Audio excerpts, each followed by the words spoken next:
Ciao a tutti, oggi in questo video vi mostrerò come, partendo dai semini che ci sono all'interno delle angurie, quindi praticamente dagli scarti e a costo zero, con dei semplicissimi ma vi assicuro efficaci trucchi, si possono ottenere dei raccolti esattamente come quelli che state guardando, addirittura in un piccolo vasetto, coltivandoli sul balcone. Quindi io vi consiglio di seguire, ma soprattutto di fare ciò che vi mostrerò nel video, perché vi assicuro che quando passerete da questo, che è uno scarto, a questo, che è un raccolto davvero abbondante, sarete davvero contenti di averlo fatto. La prima cosa che occorrerà fare sarà quella di procurarsi i semi, e lo si potrà fare essenzialmente in due modi. Il primo, quello più semplice, è quello di comprarli. Trovarli in bustine, anche semplicemente al supermercato, oggi è davvero molto semplice, però hanno un costo anche se minimo. La seconda soluzione, quella che io prediligo, è quella di comprarsi un frutto, gustarselo e mentre lo si mangia estrarne i semini dall'interno. Nell'ipotesi che voi decidiate appunto di estrarre i semini dal frutto, allora semplicemente dovrete aprirlo e non fare nient'altro che gustarvelo. Ed ecco qua. Ed una volta aperto, questo è ciò che si è ottenuto, quindi si vede chiaramente all'interno della polpa rossa che ci sono dei puntini neri. Questi non sono nient'altro che i semi. Arrivati a questo punto non resterà altro che estrarli, e si potrà fare essenzialmente in due modi. Il primo, quello più semplice, è si mangia il frutto e poi si sputano i semini, ma bisognerà stare attenti, ed è tassativo, a non schiacciarli coi denti, altrimenti poi da lì non nascerà nulla. Il secondo metodo, che insomma io prediligo, è quello di estrarli prima di mangiare il frutto, casomai aiutandovi con un cucchiaino e semplicemente a fare questa operazione. Farlo è davvero semplicissimo. Ecco qua. Guardate quanti semini si sono ottenuti in pochissimo tempo. E continuate ad estrarre tanti semi quanti ve ne serviranno al fine di ottenere le piantine desiderate, e semplicemente metterli all'interno di uno scolino, dopodiché sciacquare sotto l'acqua corrente in modo da eliminare tutte le parti di polpa presenti e attaccate nei semi. Primo trucco. Lavati e sciacquati, questo è il risultato che si è ottenuto. Già così volendo si potrebbero seminare, ma prima di vedere poi una piantina nascere dal terreno occorrerà aspettare mediamente tra i 30 e i 40 giorni, proprio perché il germoglio dovrà prima rompere l'involucro esterno del seme e dopodiché farsi strada nel terreno. Se si volessero abbattere questi tempi c'è un piccolo trucco. E consiste nel prendere un contenitore, anche un bicchiere di vetro trasparente andrà benissimo, riempirlo con circa 3 o 4 cm di acqua sul fondo e semplicemente andare a versare i semini all'interno.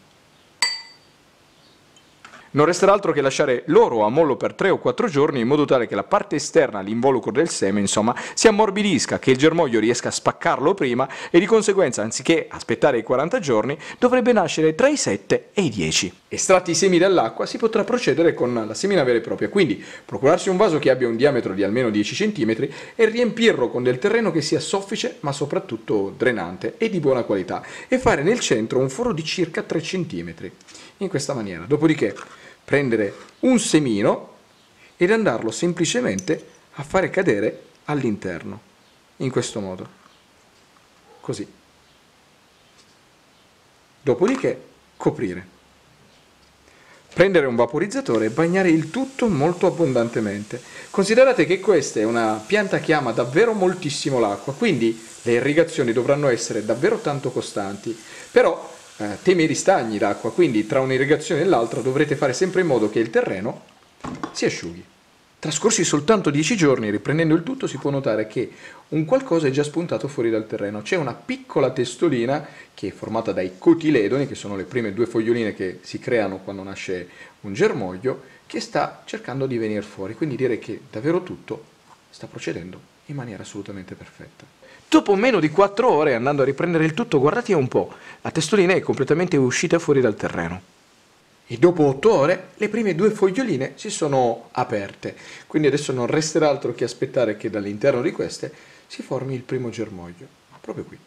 Trascorsi altri 5 giorni, finalmente all'interno dei due cotiledoni è nata una fogliolina, ed è la prima di tante. Adesso è lunga circa mezzo centimetro e sarà proprio da questo punto che inizierà poi a generarsi e a svilupparsi la pianta. Trascorsi più o meno 50 giorni, così è come appare la pianta, quindi alta più o meno 15 cm, con tantissime foglioline che si stanno sviluppando in una maniera assolutamente rapida e perfetta, proprio perché non c'è presenza di funghi, muffe o batteri, ma la cosa principale è che tra le foglioline e il tronco principale si stanno iniziando a formare dei piccoli germogli, quindi è arrivato davvero il momento di spostare questa o in terra piena o in vaso. Ed infatti, spostando la pianta in un vaso di 60 cm per 20, dopo soltanto 2 settimane, questo è il risultato. E dopo 20 giorni i rametti sono diventati lunghi circa 20 cm, stanno crescendo davvero molto velocemente. Ed eccoli qua, ve li mostro un po' meglio. Fioritura e fecondazione assistita. E quando arriverà più o meno al terzo mese di vita, la pianta dovrebbe iniziare a produrre i primi fiori. E considerate che solo e unicamente se loro saranno fecondati poi daranno origine effettivamente ai frutti. In natura avviene che gli insetti, passando da un fiore all'altro, li impollinano, ma se si vorrà avere la certezza che poi loro siano impollinati realmente, che producano effettivamente i fiori, la fecondazione potrà avvenire in maniera manuale. Considerate che questo tipo di pianta ha 2 tipi di fiori, quindi c'è il fiore maschio e il fiore femmina. Visti dall'alto, il fiore maschio e quello femmina sono praticamente identici, ma se li si gira, guardate la differenza. Questo è un fiore femmina e alla base ha una piccola pallina di circa 5 mm e questo invece è il fiore maschio. Guardate, davanti è praticamente identico a quello femmina, ma di fianco ha uno stelo davvero molto sottile. Quindi se vorrete fare poi una fecondazione assistita, basterà semplicemente unire i 2 centri in questo modo, anche senza staccare la pianta, fare così, guardate.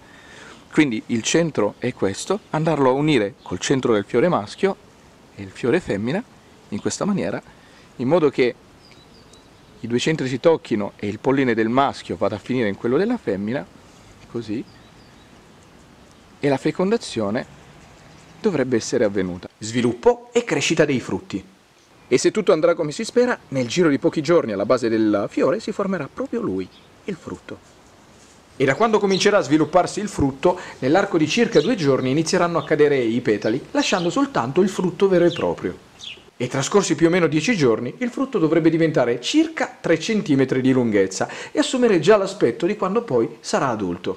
E trascorse le prime 2 settimane, in genere, i frutti iniziano a crescere in maniera esponenziale, giorno dopo giorno. Però ricordatevi che durante tutta la fase di crescita la pianta avrà bisogno di moltissima acqua, proprio perché i frutti sono composti per il 98% della stessa. Se non gliela darete, ci sarà il pericolo che poi i frutti non crescano, perché la pianta non gli potrà passare i liquidi di cui necessitano. È importante però che tra un'annaffiatura e l'altra facciate asciugare il terreno, perché la pianta sì ha bisogno di acqua, ma teme i ristagni, che potrebbero fare marcire le radici e addirittura farla morire. Alla fine dell'esperimento, questo è il risultato che si è ottenuto. Direi davvero incredibile, specialmente se si considera il fatto che il tutto sia partito poi da un semino che normalmente andrebbe buttato, quindi dagli scarti e praticamente a costo zero. E quando poi il picciolo, quindi questa parte, sarà completamente secca, diventerà comunque di un colore marroncino, allora si potrà finalmente raccogliere il tutto e gustarselo. Alla fine dell'esperimento, questo è ciò che si è ottenuto. Direi davvero un ottimo risultato, quindi non resterà altro che aprirlo e gustarselo. E con questo il video si conclude. Spero che vi sia servito per imparare qualcosa di nuovo, di utile e di divertente. Se vi è piaciuto, mi raccomando, lasciate un commento, mettete un mi piace, ma soprattutto iscrivetevi al canale. E già che ci siete, dategliela un'occhiata, perché sono quasi sicuro che adesso, con i video che ho caricato, casomai qualcosa di carino all'interno del canale riuscirete a trovarlo. Detto questo, vi saluto e vi aspetto al prossimo video.